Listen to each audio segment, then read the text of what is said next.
So in this video, we're going to be talking about toilets. So stay tuned and you'll see what I do in my van.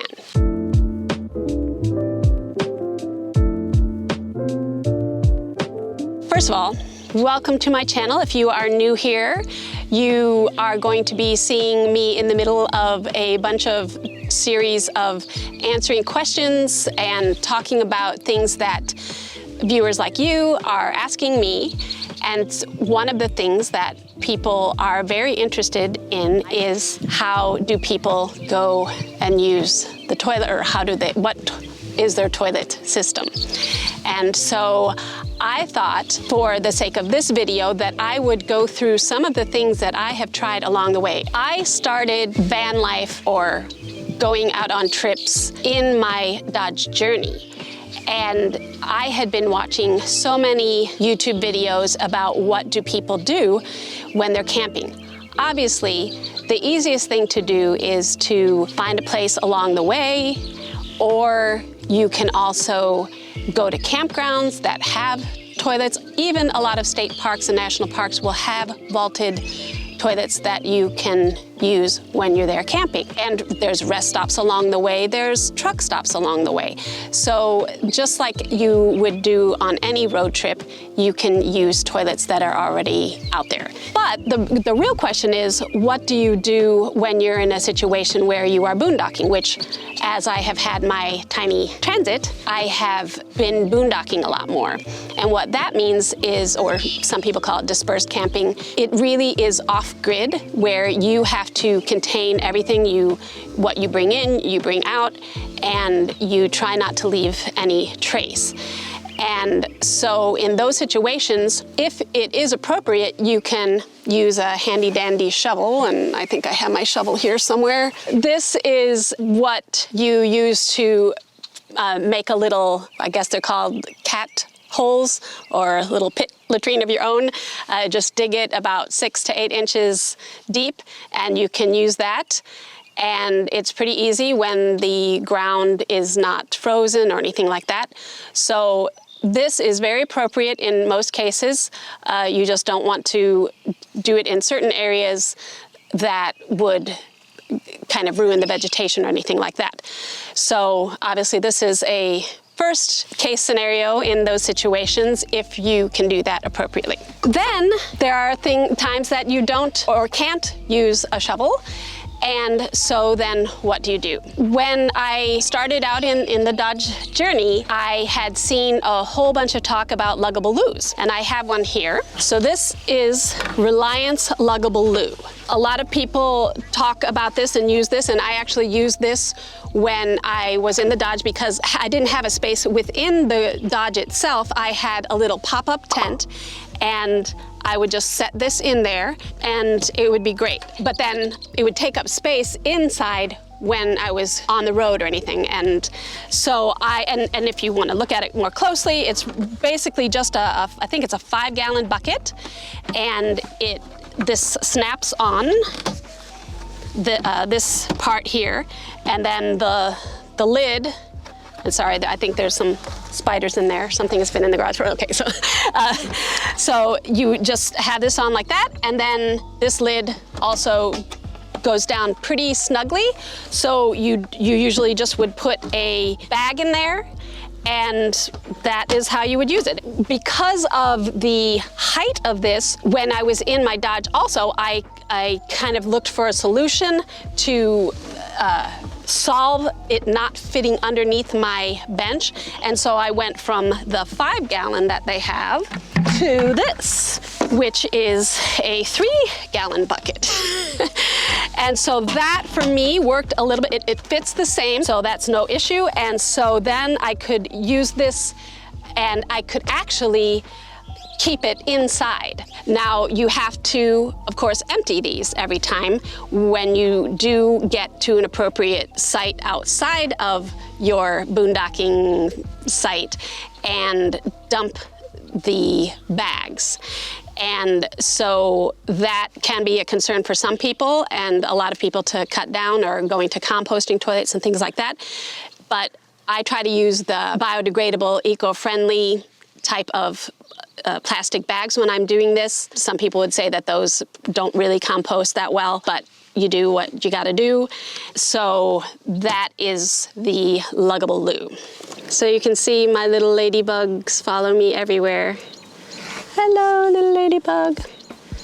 So then I thought, well, why not go just even a little bit smaller? And this is a commode that usually sits on top of a metal structure, but I thought, well, I could kind of use this, and it has a cap on it and everything. The only thing is that the toilet seat for the luggable loo didn't fit like I thought it would, and I tried to rig it so that it would by cutting off one of these, but it really didn't. This is still an option. It's not comfortable because you don't have a toilet seat, but you do exactly the same thing, and it doesn't screw on though, so that kind of made me think twice because it wasn't really secure. It didn't snap down, it didn't screw down. So this was kind of a failed attempt to try to make it even lower. This would have fit perfectly in my Dodge, but it still didn't fit in my Transit. Then I tried, so this is a toddler training toilet, and I thought, I could do that. And you, literally it just has a little seat, and then you can put a bag in there. It works, and it worked because it does fit. It actually fit in my cupboard here, but it does not have a lid, as you can see, which was no problem because then I would just tie it up every time, and then it would be something that I could dispose of pretty easily. Really, in any situation, I lived off-grid in Bolivia for 5 years, and we used pit latrines there, which was a terrible idea, but it was the only thing that people could do who were out where they didn't have access to any infrastructure. What we did to keep the smell down and to solve that problem was we built cassettes on top of the ground out of cement, and then you would divert the urine from the feces, and that would keep it from smelling. So I was looking for those. They're quite expensive, and again, for my needs in here, it was just overkill. I love it when I see the people in the big Transits or the ProMasters or Sprinters, and they're using compost toilets, because I think that is probably one of the best options that you can do in a van that size. And I actually did find a company that does smaller ones, or just does the lid that is a diverter, and I am gonna look into how I maybe rig one up for my size van and see how that goes for me. But in the meantime, I still had to figure out what I was gonna do. So then I saw on another video somebody do this. So this is just a little seat that it's a canvas chair, very little, as you can see. And I'll try to give you the link to that video. So what he did, and I thought it was a brilliant idea. He used a little different one than this, but it's basically canvas here, and you cut out an opening, but you leave as much as you can of the canvas so that it's nice and strong. And then the same idea applies. You put a bag through it, and same exact idea. It's very strong, stronger than it looks. The links that he had in his, I had looked for those and they no longer existed, but you just look around and you find a camp chair that is foldable like this that you can use. And this is actually, because it's a little more convenient and smaller, was a very good option for me, and I used it for quite a while until I had another thought that I will show you. So, people laugh at this, but it really actually works for me. This is an actual compost bin, and it is from IKEA, and it is only 5.5 inches tall. And it has a wide enough lid. And usually what I will do is not these, but I have my 100% compostable bags, and they're the perfect little size. And now on the bottom, right now I have cat litter, and I put like a paper towel on the bottom and cat litter. And this is just actually on the bottom so that if anything happens with the bag. And these bags actually, because they're compostable, if they get any kind of moisture or whatever, they tend to start decomposing pretty fast. And so I do that to kind of just keep the moisture down in case there's anything like that. And then I usually put some more, and I use this fragrance-free cat litter, but more recently I have found out that if you use horse pellets, that it's horse bedding pellets. And I have a bag here. They sell them at Tractor Supply, $7 for a 40-pound bag. This is what it looks like up close. And it actually, it looks, yeah, like dog food or something. It's very strange. But what happens is it's got a very nice light pine smell. And a friend, again, in Pahrump recently said, you have to try this. And she took me into she has a tent with I think a luggable loo. And she said, these are a game changer because you cannot sense the smell at all. And she said, now, I'm warning you, I have used this luggable loo, but go in there and smell, and you will not have a trace of anything. And I swear, there was nothing. And normally there's that little bit, even if you use cat litter or whatever you use, there's always that little sense of like, oh yeah, there's like when you go into a vault toilet area. But these just leave this really light pine smell, and it was very actually refreshing.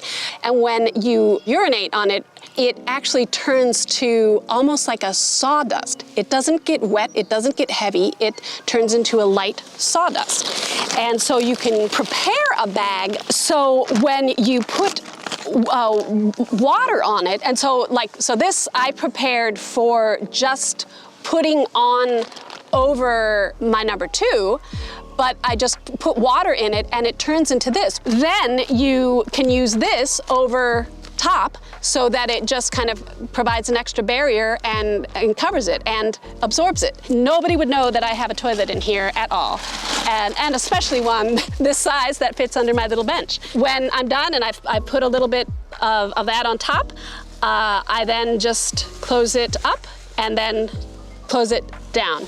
So this is very strong. I can sit on it even with the backup, and it works for me. I know that it is not for everybody, obviously. I'm just showing what I do in case it is an option for you.